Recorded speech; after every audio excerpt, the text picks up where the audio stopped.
Are live. How's it going, Mets fans? It's Wardy here, and we're back at it with our latest Mets news and rumors live show here, that being January 23rd, 10 minutes fashionably late per usual. I apologize for all my live viewers, but thank you guys so much for your patience. To all of our replay viewers, to the thousands of you guys after the fact, please let us know in the comments down below your biggest takeaway from our jam-packed show, which has everything to do with the Pete Alonso Blue Jay controversy. We'll get into all the latest reporting with the Toronto Blue Jays apparently getting closer and closer to Alonso, apparently not being the case. We'll get into who's right, who's wrong, if at all, and no better person to break it down with me than my guy Adam from Blue Jays Today. Blue Jays Today, one of, if not the best Toronto Blue Jays channel out there for a lot of very similar things that we do here for the Mets, but you guys can check out daily Blue Jays coverage over there. Adam will be joining me in right around 10 minutes or so as we will break down together not only a Mets fan point of view on everything, all the latest reporting and rumblings on the Alonso front, but a Toronto Blue Jay fan point of view who's been heavily engulfed in all the Alonso drama from as soon as the Blue Jays were first connected to the Polar Bear. We'll get into Jurickson Profar signing with the Atlanta Braves, just like we touched on in our video earlier today. But in difference from our video earlier today, there's already more stuff that's coming out on the Alonso front. I really want to have a more elongated discussion on the Jesse Winker presser that we just saw a day ago. His key comments about that, loving having Jesse back. I'm so happy to have him back in Queens. We'll touch on not only how Jesse, but a lot of other players will be in attendance at Amazing Day this weekend, this Saturday. We'll talk a little bit on the potential new Mets jersey that they'll be unveiling starting this Saturday at the Amazing Day Fan Fest, which is going to have games, you're going to have players there, you're going to have prospects, you're going to have everyone in the community. As of now, I can't confirm that I will be there, but I'm currently in the process of trying to make it happen. So we'll find out soon enough, and hopefully I'll have an answer for you guys latest sometime tomorrow on my stats for Amazing Day. If I will not be in attendance, if I will not be there, then I hope everyone that does has an absolute blast.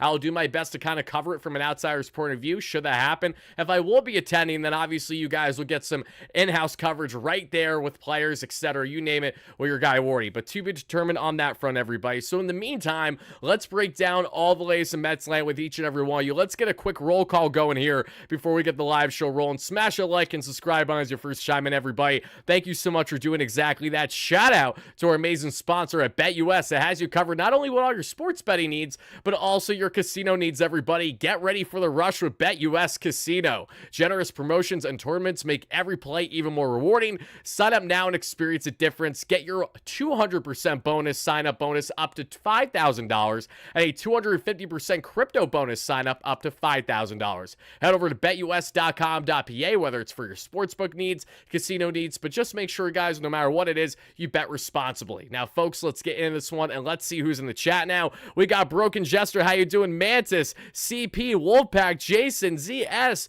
Corey, how you doing? Darren, great member, how you doing? James, going up the list, 10 Dimes, Al, Justin, Pat White, great member, JTB, AJ, how you doing? James, how you doing? Anthony, Ranger, Warrior. Speaking of Ranger, shout out my New York Rangers. They were up against the Flyers last time I checked. I don't know if they've won or what the status of the game is at the moment. You guys can enlighten me throughout the show. I know my Knicks have been playing good to my Knicks fans out there. Just don't tell a Nets fan that, and I understand. Apologies in advance to the Nets fans I may have offended.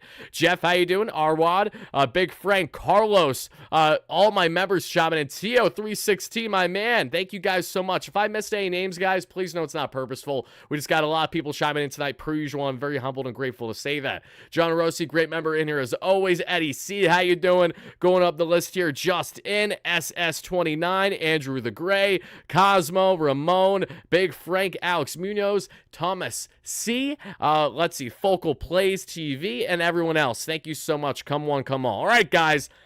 On a scale of 1 to 10, how frustrated have you been with the Alonso saga? Let's start there, everybody. Let's get in. Haram, I miss you too, baby. Happy to have you in here. Great member as always. Want to hear from everyone. And to my replay viewers, comments down below. The same applies, everybody. On a scale of 1 to 10, how fed up are you? Rangers up 3-1. We take that, baby. In the second, okay, to the bank. I got to pull that up on my TV. Well, maybe you guys can see it in the reflection if I turn it on. It'll show in the Soto. If you guys want to try to watch the Flyers-Rangers game, if I put it on, it'll reflect through Soto, so we'll see if I can get it on or not. But regardless, everybody, we got a lot to get into, and I want to know the frustration level first, okay? Because we see, I think everyone's at least a 7. I've seen a few and far in between 2s. a 1-5. Interesting. Yeah, and basically 7-10 is where the majority of the frustration level has been amongst Mets fans in the chat right now, and the Pete Alonso drama. And let's fill you in on the Pete Alonso drama, because first, I'm going to pan to S&Y's Andy Martino and tell you what Andy has to say, and then we're going to see some reporting that may go in hand with this or may not so much go in hand with this. So let's actually, I'm trying to think, do I want to pivot to just all the Alonso stuff right away, or should I just wait a couple minutes? You know what? I'll wait a couple minutes.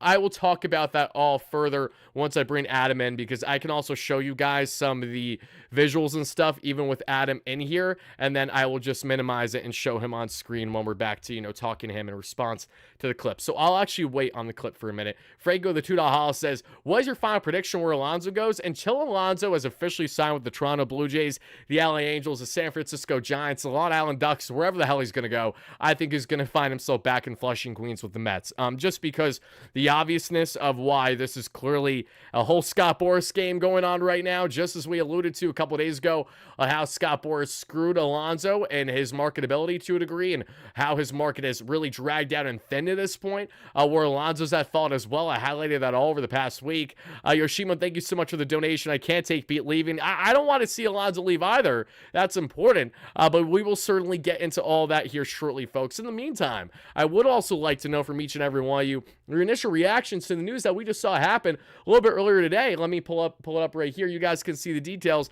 The Mets officially announced AJ Minter today to the 2-year contract, including a 2025 going into 2026 player option. So AJ Minter, unless he has like the best reliever year imaginable, I'd imagine that he will probably opt in for the 2 years. He actually was just photographed earlier today, if I'm not mistaken. There he is, him and his wifey there in New York talking about their new home. Very happy to have AJ here. He was a schmuck for a while during his time in Atlanta because he was a very good lefty option for them, especially a really good setup option for them. But now he's in Queens, and hopefully he will dominate like he has never done so yet as Major League career. Hopefully AJ Minter is just a fine wine, getting his young career started now, entering his age 31 season. But not just talking about AJ Minter, let's talk about the Atlanta Braves, because those schmucks did the thing earlier. They brought in, yes, Mr. Jerkson Profar, and they signed Profar to what was a very good deal. It was just $42 million across 3 years. It's a $14 million average annual value contract for a guy that signed a 1-year prove-it deal with San Diego after being below league average as a batter by basically 30% with Colorado Rockies in 2023. I don't even think I'm exaggerating. He was really bad with the Rockies.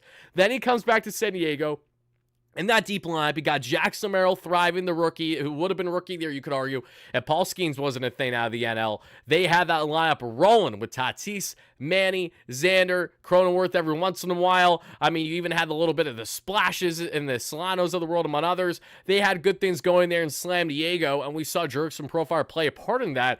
And as both the Mets and the Toronto Blue Jays showed interest in Jerkson, we come to find out that he is now landing a 3-year deal with $14 million AAV as a true corner outfield option, pretty much a much upgraded Eddie Rosario option for the Atlanta Braves. That's exactly what I see here in this fit. This is a playoff performer during his time with the Padres in their 2022 run, and this is certainly a guy that can be impactful for any team that had the luxury of acquiring him. For the Blue Jays, he would have been a nice pickup for them, a versatile bat that can play not only the corner outfields, DH, but even give you reps at first base if you really need it. Now he's not doing that with the Blue Jays nor the Mets, and as the Mets viewed Profar as potentially one of the better pivot options should they not land Alonso on bat value alone, what's currently available in the free agent market, because there's not a whole lot left outside of Alex Bregman. Him and Alonso, the two Scott Boras clients, are just standing there twiddling their thumbs, waiting for a decision to be made on their end or by opposing teams' ends. But in the case of Profar, this was a tremendous pickup for the Braves in the sense of they're already a very deep team that will be healthy in 2025, and this makes them plenty better.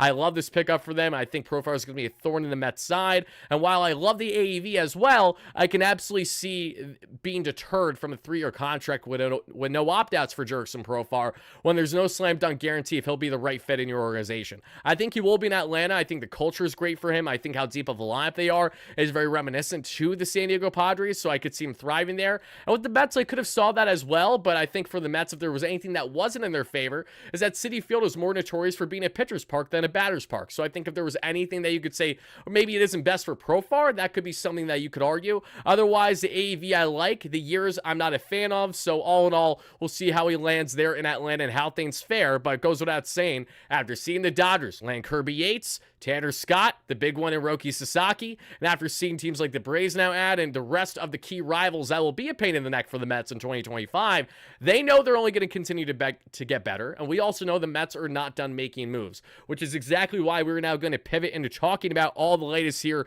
on the Polar Bear with my guy, Mr. Adam from Blue Jays Today. So let's bring in Adam. Let's hear his thoughts on all the following. Okay, Adam, you hear me? What up, Tyler? I can hear you. Can you hear me? I can hear you loud and clear, Adam. So in a minute, Adam, I'm going to mute you just so I can show everyone this Andy Martino clip, and then I'm going to go back to you and ask you all your thoughts on this. Before we even get into all the back and forth today, I just have to ask, when did the whole Pete Alonso coverage officially begin for you guys at Blue Jays Today? Was it going back like a month plus ago when there was early linkage, or has this really stemmed up for really sparked rather over this past week?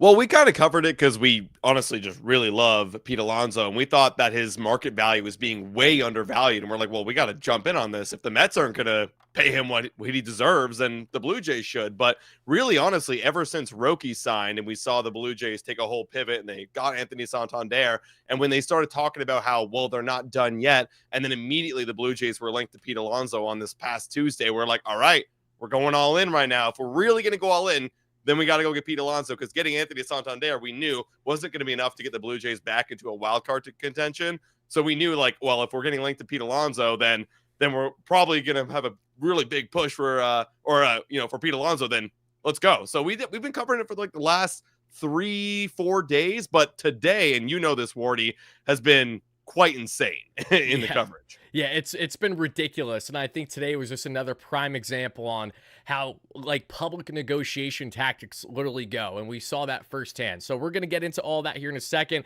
Adam, I'm going to take you off the screen just for a minute so people can see what Andy Martino of SNY has to say, and what you guys can all hear from Andy is the following. This is the latest from Martino there as of just an hour or two ago.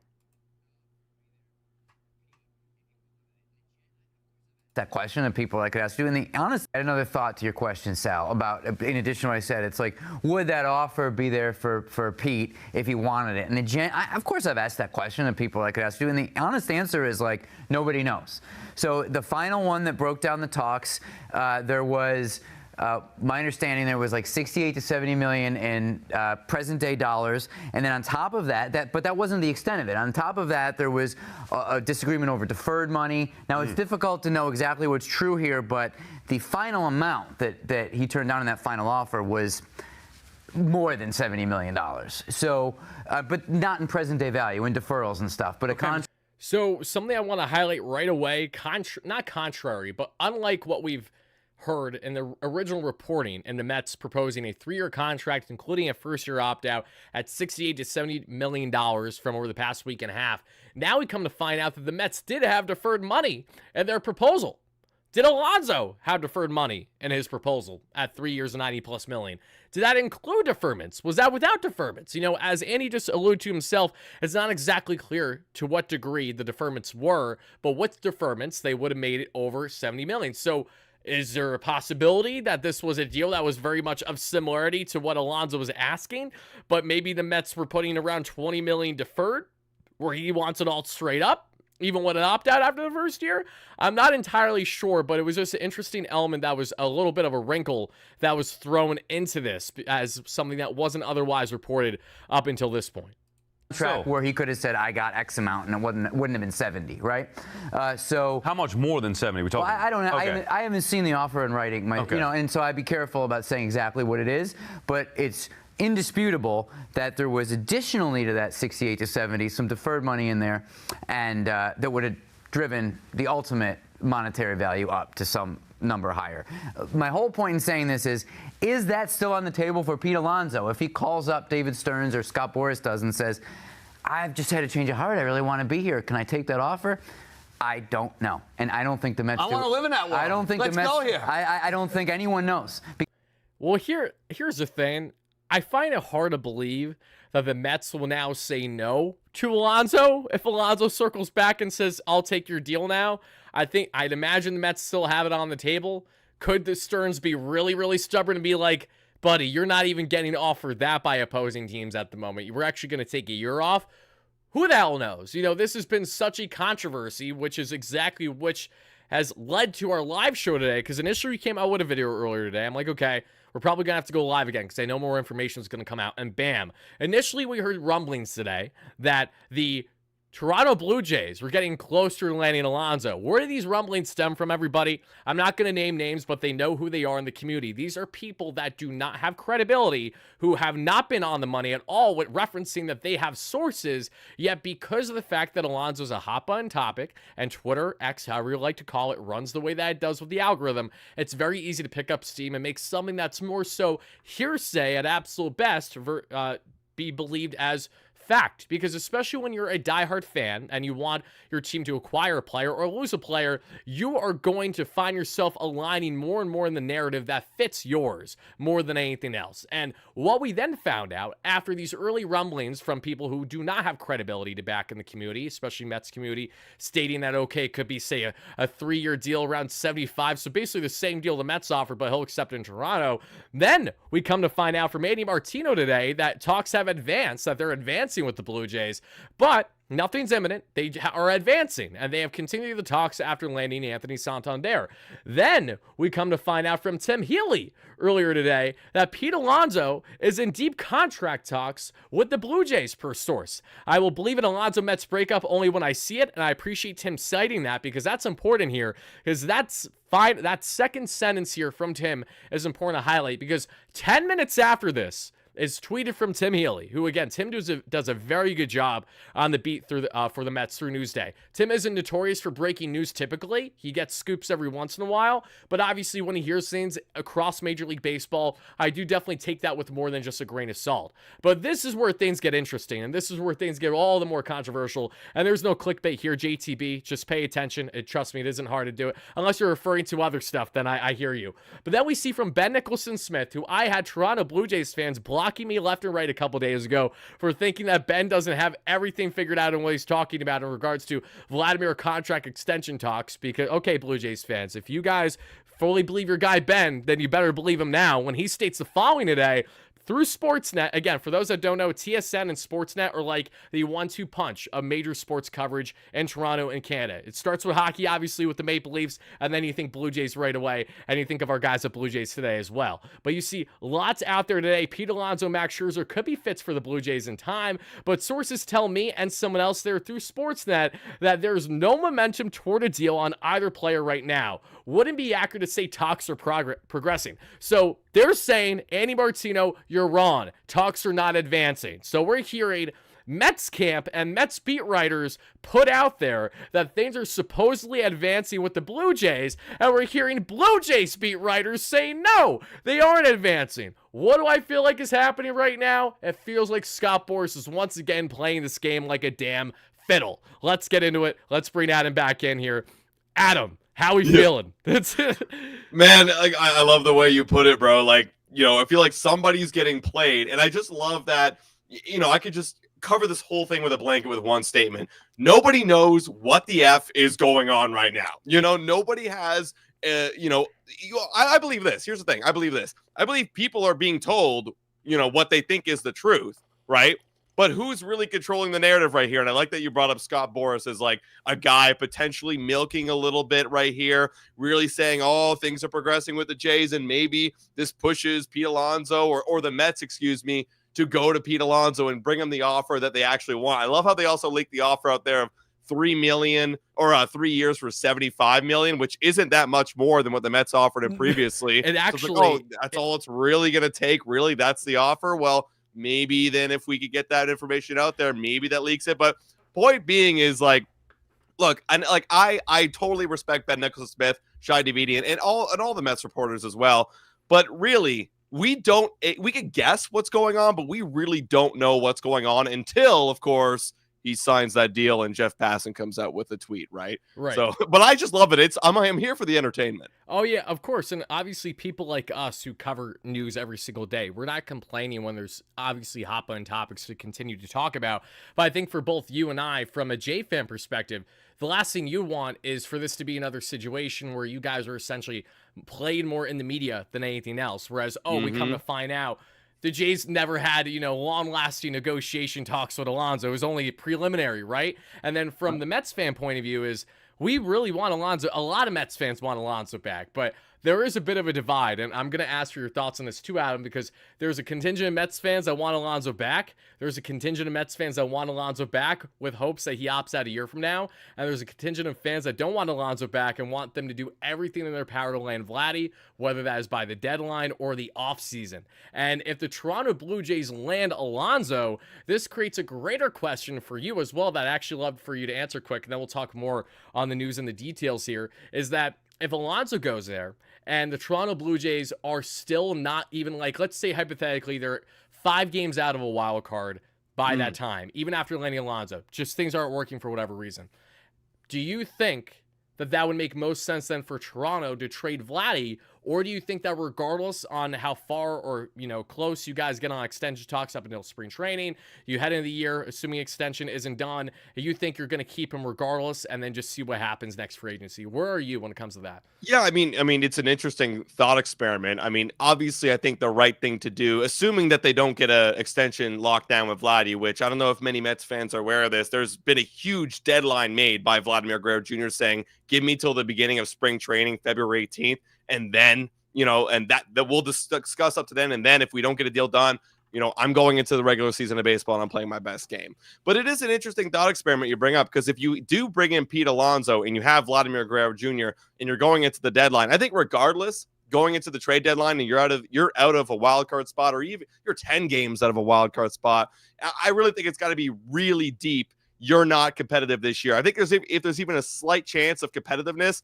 Ross Atkins and Mark Shapiro are not going to let this team sell. They're not going to sell off Vladdy, because it's very similar, I would say, to like Shohei Ohtani to the LA Angels, where that was their guy, that was their star, that was their moneymaker. It's the same thing over here in Toronto. They're not going to be willing to give up Vladdy just like that, because they know how much he means to the Toronto Blue Jays fan base, and they got to fill seats at the end of the day.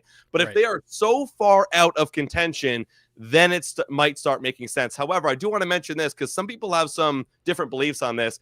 Just because the Blue Jays get Pete Alonso doesn't necessarily mean that they're willing to go away from Vladimir Guerrero Jr. or trade him away, before the season. Oh, that isn't happening. I don't think that would happen. I think you only land Alonso to then have a 3-headed monster of him, Vladdy, Santander. You finally have a lineup that you feel comfortable with, that you guys can go out and try to compete your best for at least the wild card out of the AL East. Like, that's initially what I'm thinking, right? Exactly, right? And we've been talking about it right here. What would a Pete Alonso deal even look like with Toronto? It would be a 3-year with a second or third year opt-out option. Like, that's not replacing Vladdy, which we're hoping for 12 to 15 years. Like, that's a completely different player type. And I know people out there might be thinking, well, obviously they're both first basemen. Well, there's a DH spot for a reason. And I know that Pete Alonso wants to play first base, and so does Vladdy. Well, Vladdy has versatility. He could play a little bit of third base if need be. And also, I think it would be in the discussions anyways with Pete Alonso. I think he's quite well aware, if he's talking to the Toronto Blue Jays, that they have Vladimir Guerrero Jr. playing first base,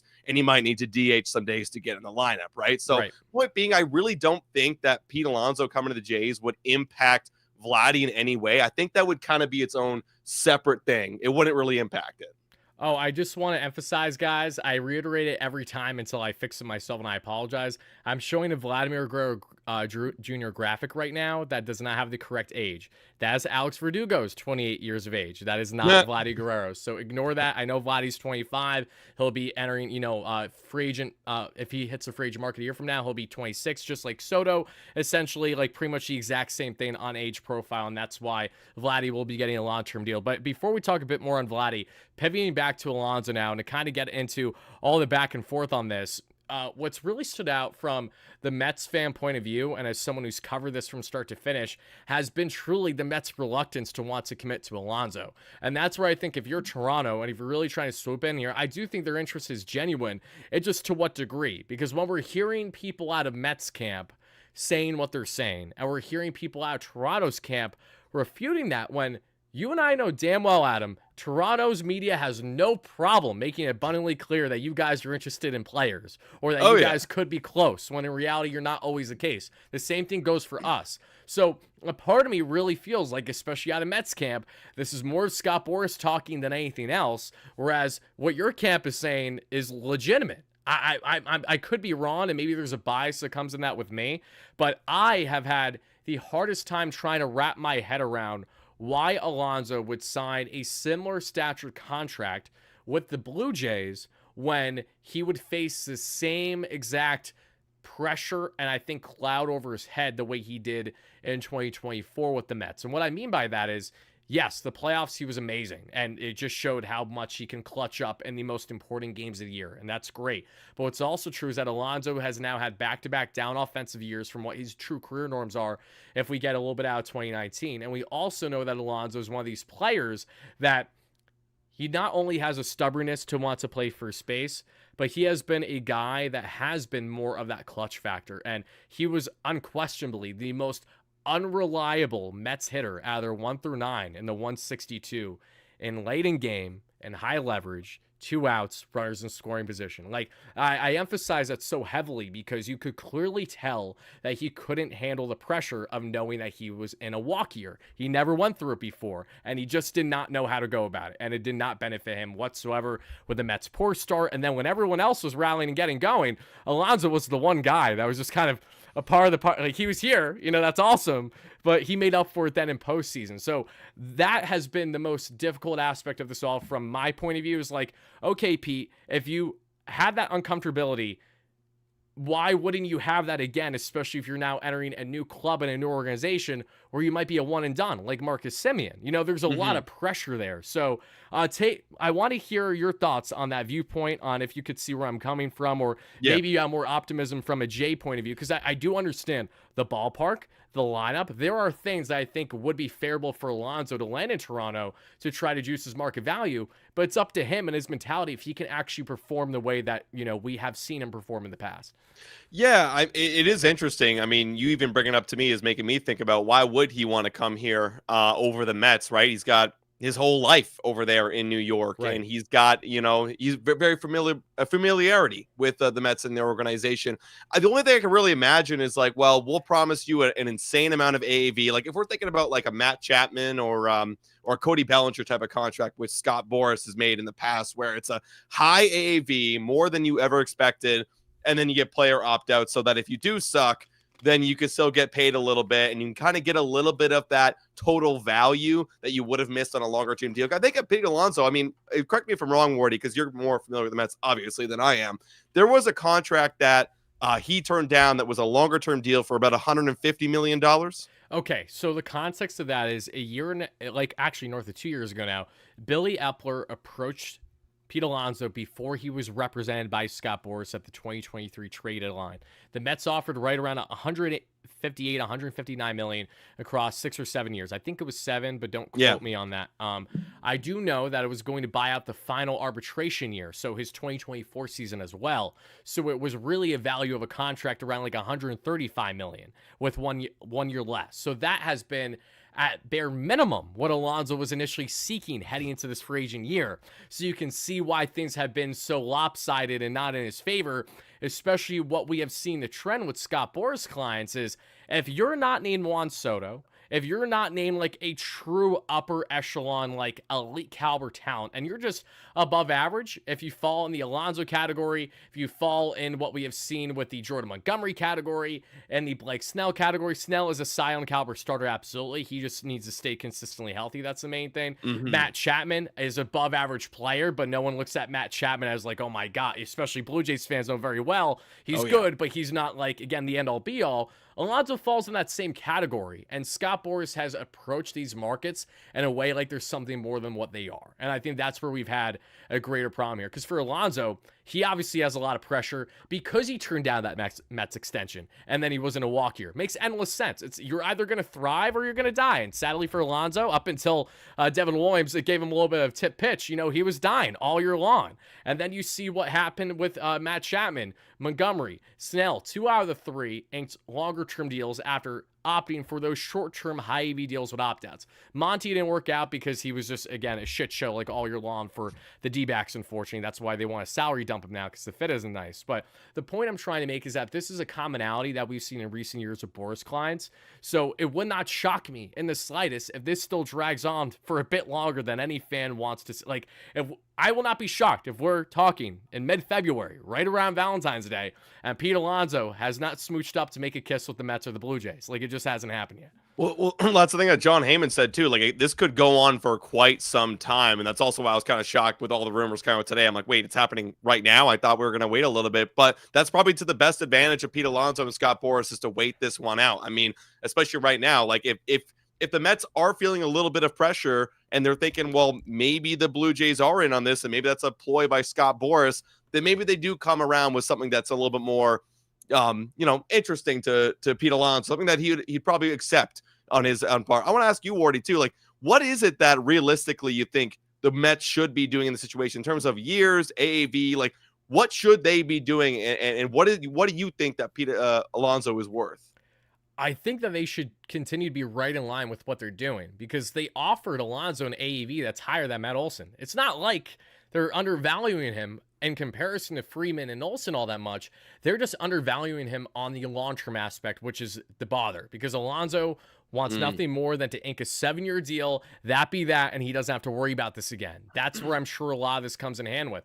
And the fact that David Stearns and the Mets approached him right away in a very contrasting fashion from how he went about Scherzer, Verlander, and guys that you could argue are less deserving, in hindsight, I can see where he maybe has felt either disgruntled or maybe a little bit wrong. And for the Mets, I understand why they're just playing the market because that's what you need to do. David Stearns has made it abundantly clear we don't want to long-term invest in you, Alonso. Like, if you're going to walk, you're going to walk. That we put it in the public eye north of 2 weeks ago that we're pivoting. So good luck. Find your suitor. The reason why they're so confident is because you and I both watched every domino of a better suitor up until this point with Toronto fall the past 2 months. We saw that 1 week in like a 72-hour span between Goldie, Santana, Naylor, so many others. I mean, Nathaniel Lowe even getting traded to DC when some people thought Mike Rizzo would sneak in and try to keep him in the division, which I never thought was happening. But the point is that he's literally boxed himself. And that's where I think Scott Boras overplayed his hand. Alonso overplayed his hand to a degree. But that's why the Toronto Blue Jays are so fascinating to me, because if we exclude the factors I just alluded to, were why I think Alonso leaving Queens just doesn't make sense if he wants to hit the market again. If he wants to hit the market again a year from now, why wouldn't you want to do it with the team that you've been with and most comfortable with and have Juan Soto batting right in front of you? You know what I mean? Like, there's a different element now. He would be entering the deepest lineup he's ever been a part of yet with the Mets, like it was the case last year, but there's an upgrade from JD Martinez to Juan Soto at least a little bit. So if you talk about where things are on these sweepstakes from a Jays fan perspective, how desperate are these Toronto Blue Jays? That's been my biggest concern. Just in a similar fashion to Artie Moreno being such a dumbass of an owner, where I could see him throwing 7 years at a first baseman in Alonso where no one else is going to do it because the Angels got to do something. They're just the type to make some type of splash, even if it doesn't make sense. For your Blue Jays, it would make sense, even if you put him at DH in first base, because Vladdy wants to get more third base reps this year. I saw that report to Rosenthal and Salmon over the past couple weeks. He wants to increase that value. He wants to be more valuable. Why the hell wouldn't you want to do that if you're Vladdy, right? He was league average in sprint speed last year. Everyone thinks Vladdy, same thing with Alonso. Oh, he's this fat, all that. He's not. Yeah. He's really not. So no. It actually frustrates me when people say that Vladdy is out of shape, because that's just, you look at a guy and you're like, oh, he's out of shape. No, Vladdy is very much in shape and capable. But but the Blue Jays are very desperate, and we kind of heard that term around, and what comes with that is people think that, like, oh, they're going to just splash around their money. But I mean, in reality, you've got to look at what the Blue Jays front office is made up of. It's made up of a bunch of people, and there's no one person kind of slamming down the deal saying, this is the deal, everyone else's opinions is veto. They very calculate their contracts. Like with Anthony Santander, there was people out there saying that, oh, they got desperate and they gave a guy who's in his 30s, who hits a low batting average and is just a home run hitter, 5-year deal. Well, they deferred almost 60% of it. It came out today. So for them, that's a great point. A lot of sense. Yeah. What's that, Wardy? Yeah, that's a great point. I forgot John Heyman was breaking that down earlier today on X. Right when I was going live for BR, I saw that he was doing the contract details. So 60% of that contract was deferred, you said?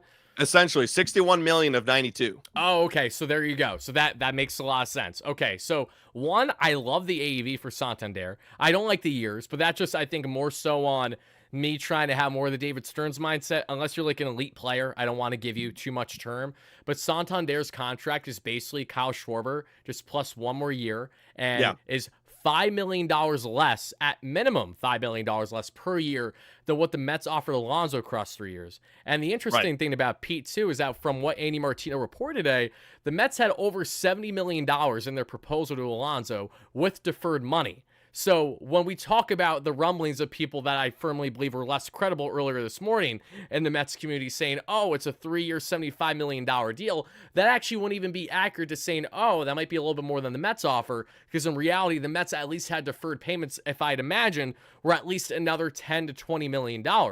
Like, why are the Mets going to defer just like $1 or $2 million out of like a 3-year, $70 million deal? It just doesn't make sense. Yeah, that doesn't make any sense. Right? So I'd imagine that they deferred at least a quarter of the offer that they gave, like on top of the $70 million. So let's say it was at least a value of $80 to $90 million, close to the range of what Alonso wants, but still not there.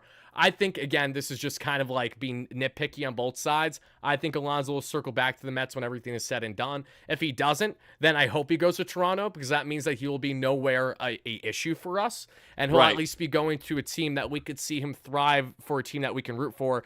Unless we're in the World Series, then it's an issue. If we're in the World, listen, if Alonso's like batting cleanup and hitting tanks in the World Series against the Mets, then yeah, that'll be.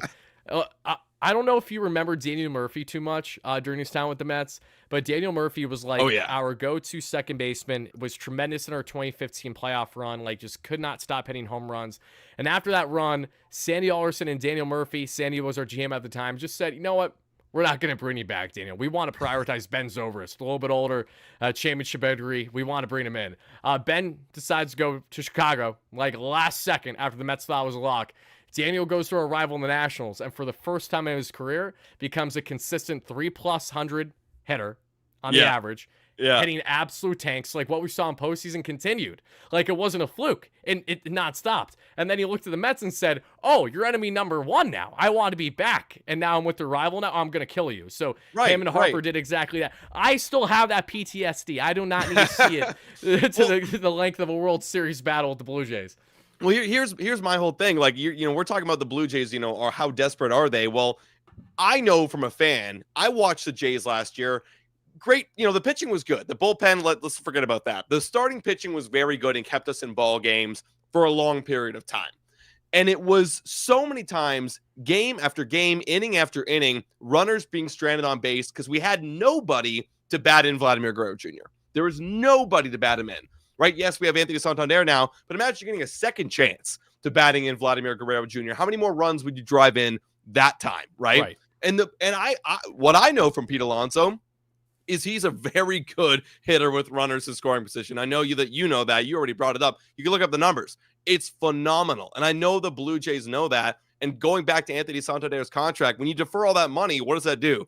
It opens up a window of opportunities for you to spend even more right now, right? With the window they have with Bo Bichette and Vladimir Guerrero Jr., if they go and they spend a lot of money on Pete Alonso, they can do it, and they're willing to do it, and they know that they're getting a good piece in that return. So, I mean, right now, let's hypothetically say the contracts are very similar. Like the Blue Jays are offering something very similar, if not a little bit more than what the Mets have previously offered when they drew the sand in the line, or line in the sand.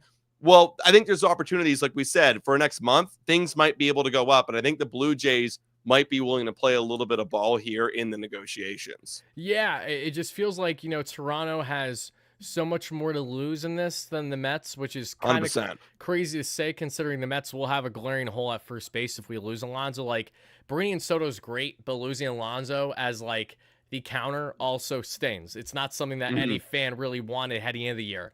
Is it a lot more digestible to handle if the Mets get creative and shift Vientos to first and fuck around and bring in Mr. Alex Bregman when Robbie and the Red Sox fans think he's a lock to land in Boston? Sure, I'm not like that would be fine with me.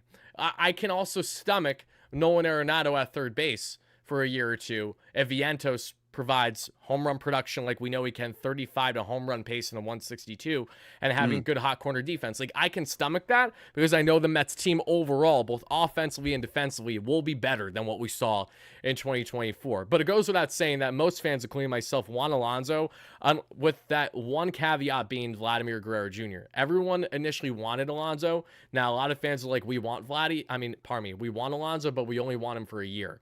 So, like, the shift will be on Vladdy an offseason from now. I think we're going to have a lot. You and I were going to probably collab a lot on, oh my God, Vladimir Guerrero Jr. reached $600 million. Are you kidding me? I know. Yeah, it's going to be listen, it's gonna Tyler, be like, it's stupid. going to be me and you. It's funny enough. We know Robbie Hyde, Boston Red Sox. I know he's going to be in the mix too. Right. Like, if they don't get, yes. if they get or they don't get Bregman, that might change things. But if it's going to be us three fighting over my favorite player, and I'm not looking forward to it. No, it's not. I will say again, the one thing that from a Mets fan perspective makes this Alonso saga easier to stomach, at least a little bit, is knowing that we have Soto. Some fans don't understand this, and I need to reiterate to them, to everybody watching the back. And Adam, you let me know how you feel from an outsider's point of view.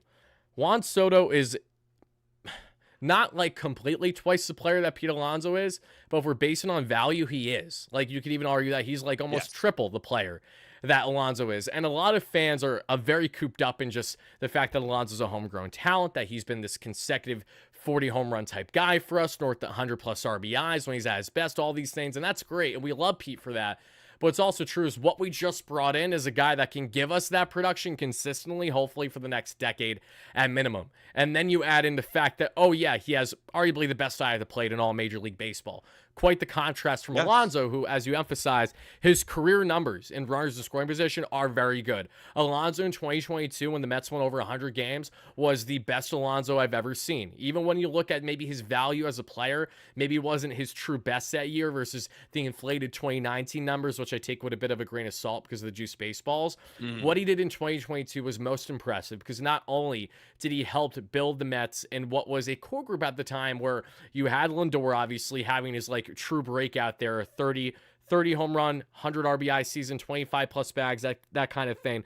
You had Marte in his first year with us when he was healthy up until the end. You had things going in our favor on the small ball, but Alonso was a constant, and what stood out so much about him was not just his ability to hit with runners in scoring position, but his ability to go the opposite way. Alonso has been such a stubborn pull hitter the past 2 years especially.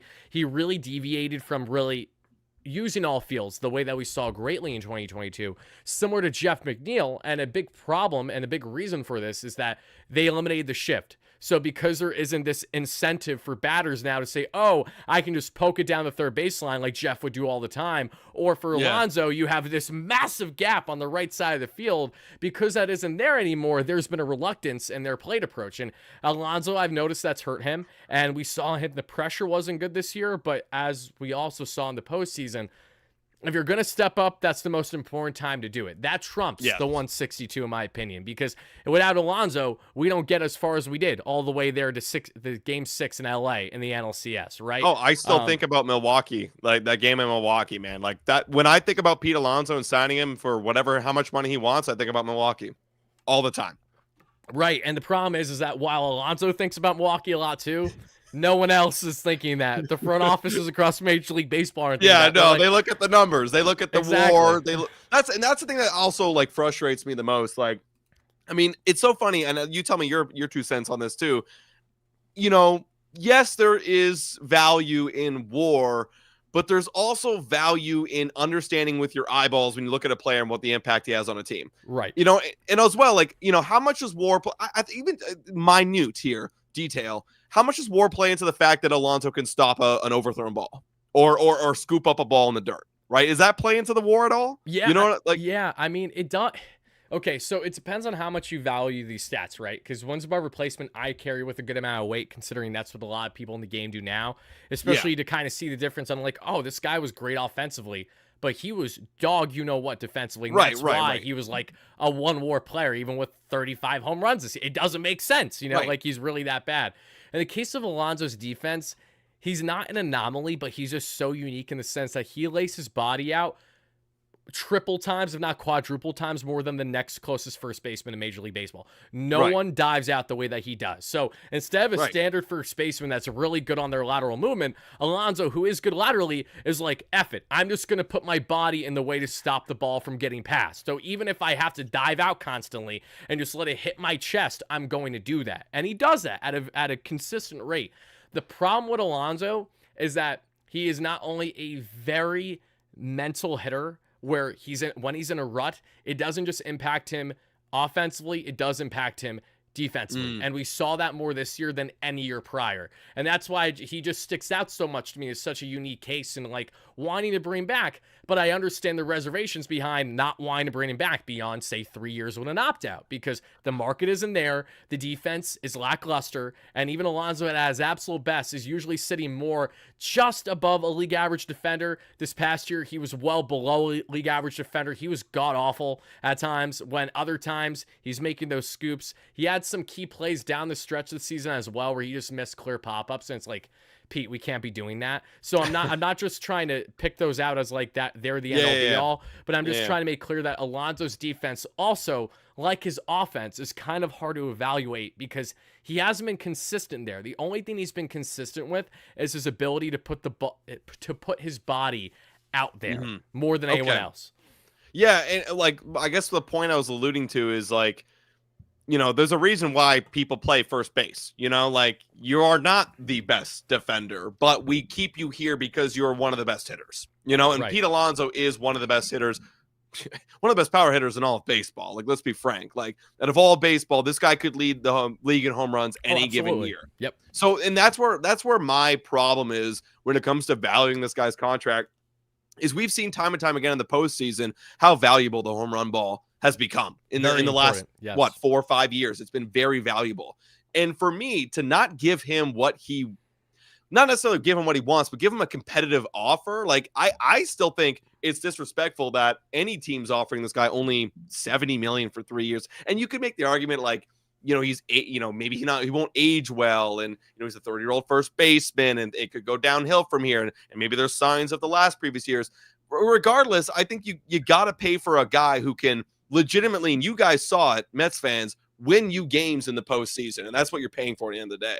Yeah, and I think the biggest argument with that power, and it's an important one, and I'm glad that you emphasized, is how much it has carried over with being a driver behind the game. You know, it isn't everything in the sense that, like, the Philadelphia Phillies, when they first got their bombers going from a couple of years ago, they really showed their ability to carry that as far as they could, but you still need to obviously have that balance, which is why having someone like Soto, I'm very excited about, because I don't know what it's like to have a guy that can hit for north of 40 home runs while sitting at 300 average. Like Vladdy. Well, I guess like paid that for $700 you. million. Exactly. But like Vladdy is your version of that as well. And Correct. Yeah. I haven't seen a player to that elite of a status consistently outside of Lindor when he was really at his best this past summer. So I'm looking forward to seeing that. But with Alonso's power, it's fascinating because if we take a look at his power production from 2021 to now, everything is in line with why David Stearns and everyone else is not going long-term on him, because Alonso fits the category of your prototypical four-hitter slugger that by time he reaches 35 might not even be in Major League Baseball. Not that I wish it for Alonso, not that I necessarily think it. I'm just kind of relaying how teams evaluate him. You know, like teams view him to a degree the same way that, you know, we saw the peaks of the CJ Crones, even with him having his major success in Colorado and that being inflated a bit. When we think of other big boppers in recent years as well, where again, by time they already get into their early 30s, there's just this significant drop off because as soon as they lose a sliver of their power, what else do they provide? And that's a problem with Alonso. Alonso is so reliant on his power that even with him having 35 home runs or so, however many he had for the Mets this past year, so many of those home runs were meaningless home runs that fans would argue that were late in game when the Mets already had a lead or in a game where we were down by like 7, 8, 9. So when you got your fourth at bat in after you're already over 4 with runners in scoring position today, you hit that solo shot to make it an 8-run deficit. Like fans look at the context of that. So for Pete, and I think a perfect way to kind of put a cap on it for you and I with the Alonso discussion here is that it's going to be damn fascinating to find out further information that comes on this. I do think that it does feel wrong for Alonso to not at least get a six-figure deal this offseason. It feels bizarre to have him not be in the range of getting at least 100 million. You know what I mean? Like, 70, I get it, but like anywhere from 90 to 100 is something that at minimum I always saw Alonso getting. And that's where I firmly believe Scott Boras overplayed things, where he's backed him in a market now where it just isn't there. You know, how much is Toronto going to bid against themselves if the Mets are kind of standing firm at, we're going to be here. You know, this is where we're going to stand.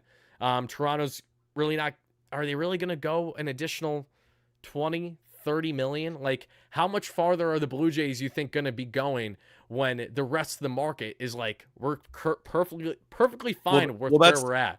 You know? That's the thing, right? I mean, think about who else is in this market other than, you know, you guys, the Mets. Well, Seattle should be in his market. They ain't.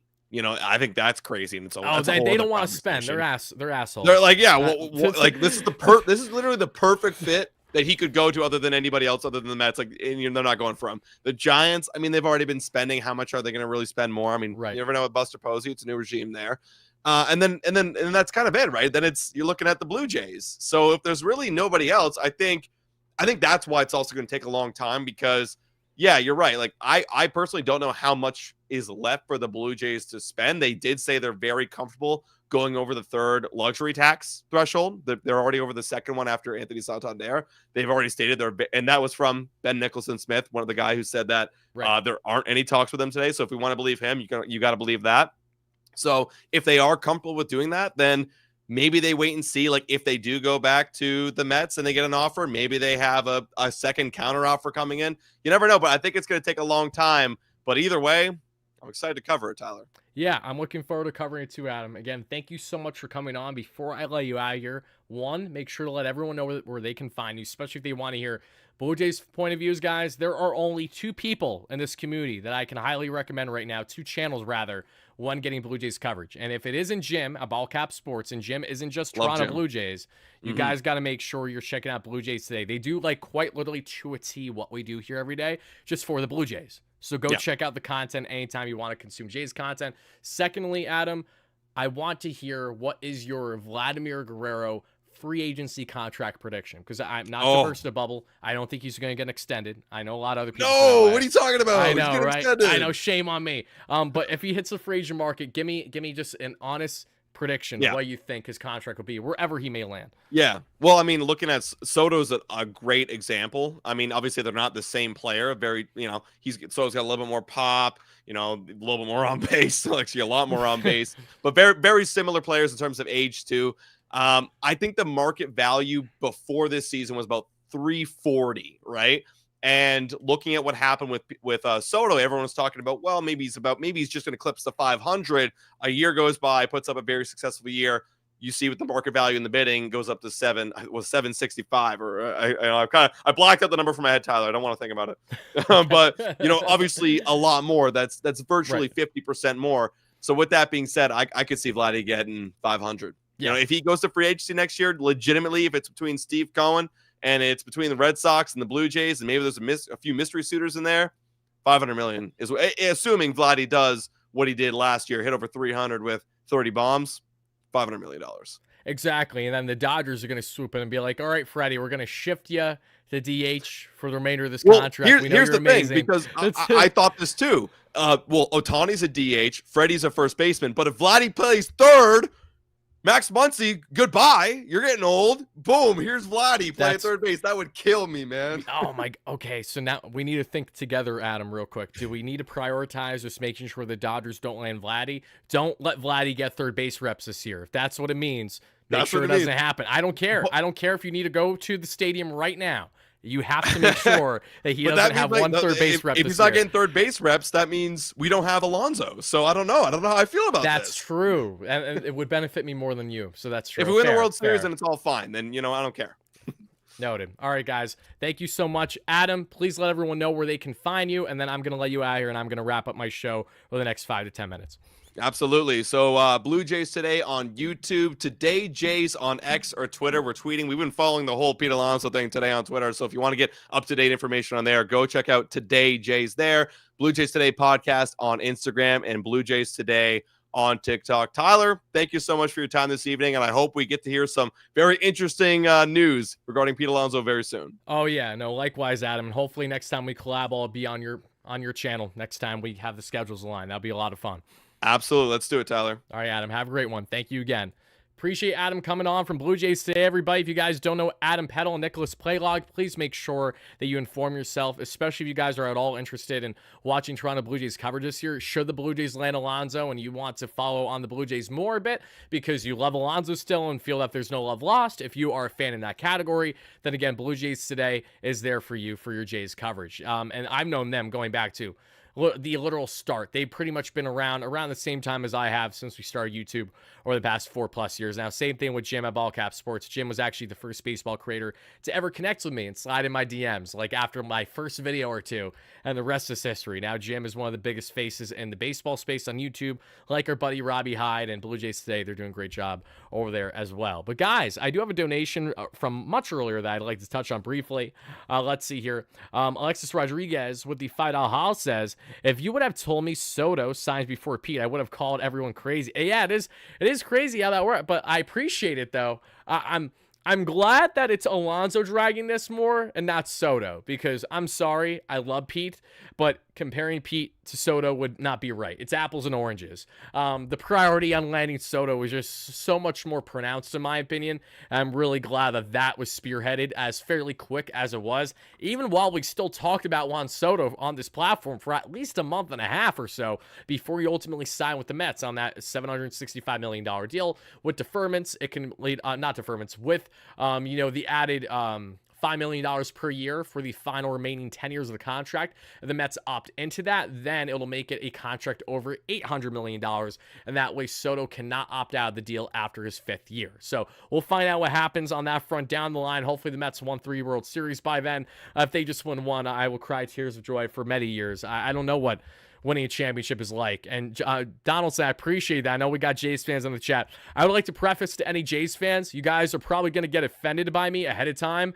Like anything else, I like to talk smack. I like to have fun. If we find out that the Toronto Blue Jays are really getting close to Alonso and then Bammy goes back to the Mets, to any Jays fans that talk smack, I'm going to talk it back. So I'm just relaying it now because I have noticed that out of all the fan bases I've interacted with on X, Toronto fans have been amongst, if not the most insecure that I personally interacted with. And this does not go for every Toronto Blue Jay fan, obviously. This just goes for a lot of the trolls on X typically that can't seem to comprehend that maybe, just maybe, things are not necessarily going to go the way that you hope they do for yet another offseason, right? And as a Mets fan who knows a lot of disappointment, even after landing Soto, I know endless disappointment. This past year is an anomaly for me as a fan in 2024 because how the year started was very much more in line with what I'm accustomed to as a fan than what happened from the June on in 2024. It was a miraculous run, and I'll always be grateful for that. But I'm used to disappointment. I'm used to that feeling. So trust me, Jays fans, I get you on that one too. I'm not trying to steer you the wrong way, but like when I talk about,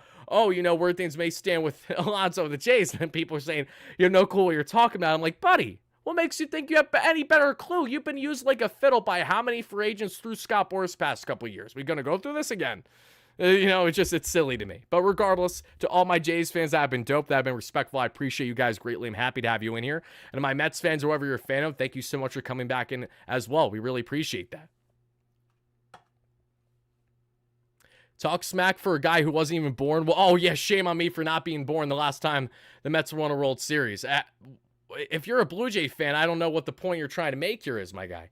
And again, that you just proved my point. Exactly, because this is not a shout out to any fans out there that have been disrespectful, yet you got your little you-know-what's in a twist over my remarks. So tells me more about you than it does me, brother. That's okay.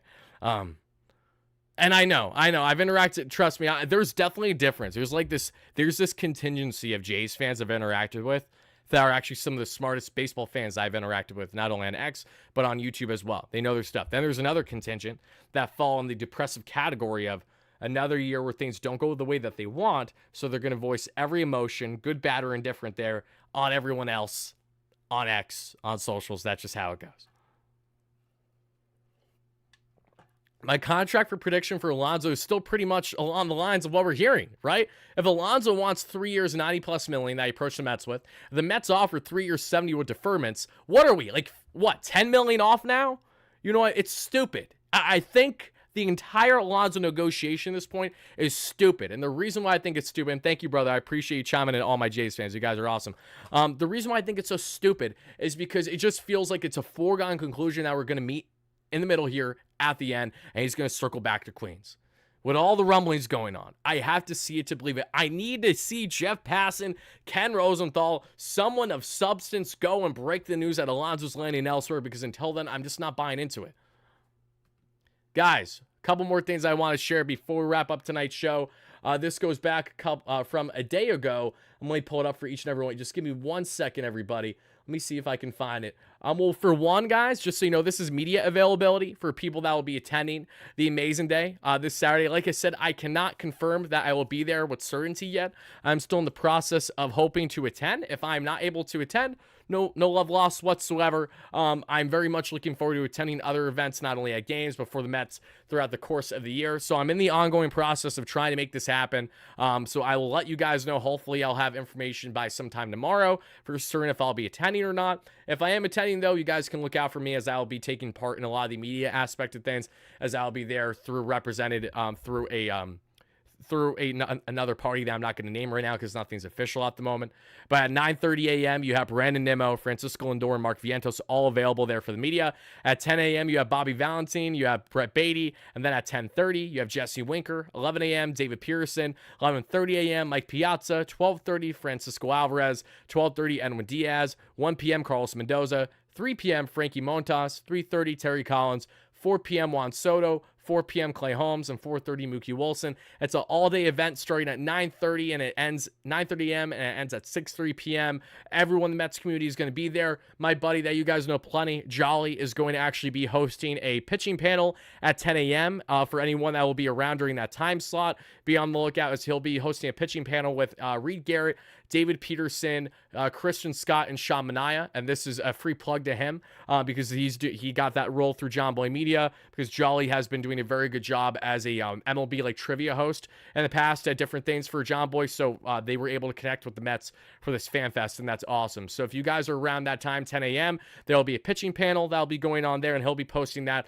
on his YouTube channel separate from here, obviously, because that's separate Mets content. And if you guys are looking out for different Mets content, as I know you guys are tuned into all the other podcasters, especially through SNY, WFAN, they're all going to be there as well. They'll be hosting respective shows. They may have special guests of players as well. If I am in attendance, I'm not exactly sure on the form of content I'll be doing yet, but it will definitely be for the sake of covering the event while I'm there, hopefully getting some player interviews, just some fun interactions, and having a great day at that fan fest. And if I'm not there, then I'll be covering it to the best of my abilities here, maybe in a live stream, as well as breaking down all the latest in Mets land, because it would be very fitting if on a fan fest day we come to find out that, oh, breaking news, Pete Alonso's landing back in Queens. You just see him walk out there before any other player, before any other alumni. It's Pete Alonso saying, bam, just inked my new deal with David Stearns. That'd be electric. Not saying it's going to happen, but it would be damn cool if it was. But regardless, though, guys, what I finally want to share with you, if I have this pulled up, I think I bookmarked this, but I just want to make sure of it. Love Jesse Winker, by the way, guys, in this little clip. I'm not going to touch on it too much. He's just saying that he's willing to do anything for the Mets. I love Jesse Winker to death. He wants to be here. There are a few players I've seen have wanted to be a Met the way that Jesse Winker's wanted to be a Met since he's arrived here, and that says something, because when you want to be a part of an organization, when you're willing to play any role, however, how much or limited playing time you get, quite the opposite of the early rumblings from last season of Harrison Bader being bothered that he was losing consistent playing time because he just wasn't playing enough to warrant it. And we saw how much his bat dropped off in the final month and a half of the season. That's why Bader will not be a New York Met in 2025. Jesse Winker's the opposite. He's a full team player. He's a full moxie guy. He's got the mojo. He's got the clutchness. He was tremendous in all those key numbers that we saw this past season. I love Jesse Winker. And someone said you can argue that he looks like with the hair, with the beard, someone said Jesus. Yeah, I mean, I could see it a little bit. I'll prefer to call him Jesus, but hey, whatever you guys are comfortable with is fine with me. Let's see here, because I just want to see if I had this from earlier. Oh, I did see that by the Mets getting a new jersey that was officially announced through the official Mets podcast himself yesterday. They will likely be parting ways with one of their jerseys that we know. But yes, the Mets are going to be getting a new jersey. There was one that was leaked out there for a little bit on what that jersey could potentially be. Just trying to see if I can find that, if I have that here or not. No worries if I don't. The leak design wasn't terrible, but I'm actually, you know what? Let me just look it up here. New Mets jersey. It's got to be. Someone has to have it right away. Bam. There we go. Shout out to Mets Muse. Love my guy, Mets Muse. Okay. This is the proposed alternate of a road that hit, I believe, MLB Shop and then was taken down not long after it was first put there. And I want to know from you guys, as a way to wrap up our show, if this is going to be the new away alternate jersey for the Mets in 2025. How do you feel about it? Because right away, I like it. I like that it's a different style. I love the New York font on front. That's very reminiscent of it. It's the same exact like New York font that the Mets have had in the past when they've had their gray jerseys among others. But the big bugaboo that I have with this jersey right away is the exact same one that I have with the current Mets black jerseys. Why do we need to have simplicity with things that don't need as much simplicity? This jersey, in my humble opinion, would be tenfold better if you had white piping somewhere in the font of New York and potentially there on the striping on both the end of the sleeves and the collar. It's so easy to make something pop so much more, yet it, for whatever reason, with these City Connect not City Connect, but just like with the new Mets black jersey and these newer, it just feels like not the Mets, but the designs that are coming through Nike are just lazy, in my opinion. I don't think they're doing it enough. If you look back on when the Mets brought the black jerseys back in 2021, those are the best black jerseys that we have seen outside of the away black jerseys that say New York on them, going back to David Wright's days, among others. You know what I mean? Like, that's just my opinion. I don't hate them. I don't dislike them. I just think that they would be so much better with such a minuscule thing that could make a great difference, right? That's just how I feel about it. But I am curious to see how this is going to look in person, if this is the one that they're unveiling at Amazing Day this Saturday. And there were also rumblings through the official Mets podcast themselves in their show they did a day or so ago, stating how they could be having two jerseys, new jerseys unveiled this year. Not just potentially a road blue, like this, a road in general. I don't know if it's going to be road blue or not. I'm just assuming based on what has been thrown out here. This and another design. We'll soon find out, but I agree. It just feels a little bland. I just want a little bit more. You know what I mean? Like, you guys be the judge. Okay, I'll show you right now.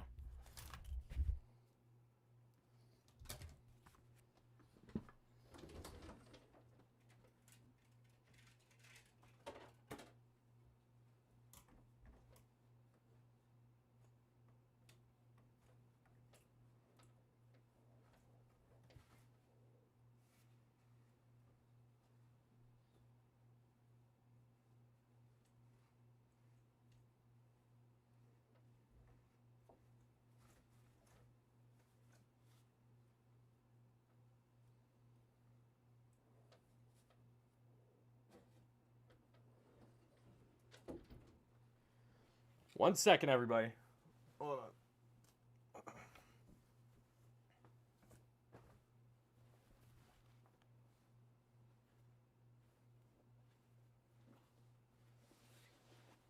Okay.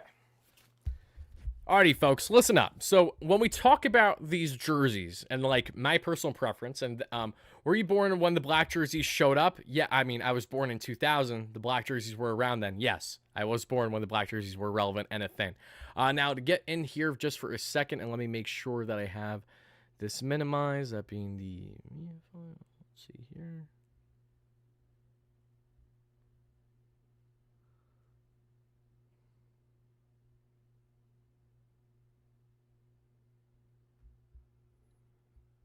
Okay. Hi, everybody. Now, as you guys can see, this was the 2022 Black Mets jersey. There's already a problem with the 2022 Black Mets jersey, in my opinion. Yes, it's DeGrom. It's the only black one I have from the 2022 season. Yes, it pains me. This one is without the blue piping. They had blue piping in 2021. The 2021 Black Mets jerseys, when they first came back, had blue piping going down on kind of the seam down here in the front. And instead, they just gave these little, blue lines on the sleeves and let that be that. Simple, still a really nice jersey, but not as nice as the 2021 ones, in my opinion. Just my opinion. Now, when we talk about the New York black away jerseys, which in my opinion are the best black jerseys that we've seen to this point, look at the piping, guys. Look, the blue piping pops right there. Let me just hold it up like this because they're not buttoned. I'm sorry. It says New York, though. You guys get the gist, right? You see it. Look from the New York font alone across the entire chest. Look at those gorgeous patches on the side, too. This was gifted to me by my buddy Daniel. Shout out to you, Daniel. You know exactly who you are. David Wright jersey. Again, this is what we call pristine, in my humble opinion. If you're going to have a black jersey, this is what it should be. This is exactly how it should be. Now, that's exactly why I personally didn't get one of the new Juan Soto jerseys that was, the Nike ones. I wanted a custom one. So I got from eBay a Mets Majestic Juan Soto Mets jersey with the numbers on the front and just pristine quality. Like this quality is so much better than what you're going to be getting for your typical jersey off the store right now. But just everything about it is chef's kiss. And the best part is not only that it's majestic, which I love because this was handmade, but also in the piping. Again, it's that blue piping. I just think it makes such a big difference. The white pops as well. Look at how different it is when you have the white popping to that degree versus when you're just going to have the orange and the black and the blue. This feels like common sense, and yet for the people that are paid thousands of dollars to do these things, for whatever reason, they're like, oh yeah, let's make it look less good. That's the rule. And I say this with my bias. I know there are Mets fans that like the black jerseys currently more than the previous ones, and that's completely fine. It just further proves why I need to stop caring about my opinion as much as I do with these things, because every single time I see a new jersey come out and it feels simplistic, I'm just like, you're just one color, you're one piping away. You know what I mean? And for those that don't know, I'm going to do something very nice for you guys. Why? Because I'm a nice guy. I'm going to tell you all exactly where I got this Soto jersey. I've been asked it before. People have emailed me. People have DM'd me about it. And I've hit up as many people as I got back to when I saw it in a relative time. But I do know that the seller that I got the Soto jersey from has had this Soto jersey sold out pretty much since I got it. But he has a lot of different Soto and other Mets options, and I highly recommend that you guys check them out. So I'm going to go and pull up the seller right now and show you guys who is selling. Okay, guys, here it is. If you go on eBay and go to this individual seller, this individual seller should show up in hopefully a minute. Let's see here. Player Exclusive Co. You see that, guys? Player Exclusive Co. on eBay. He's charging $140 a pop for these things.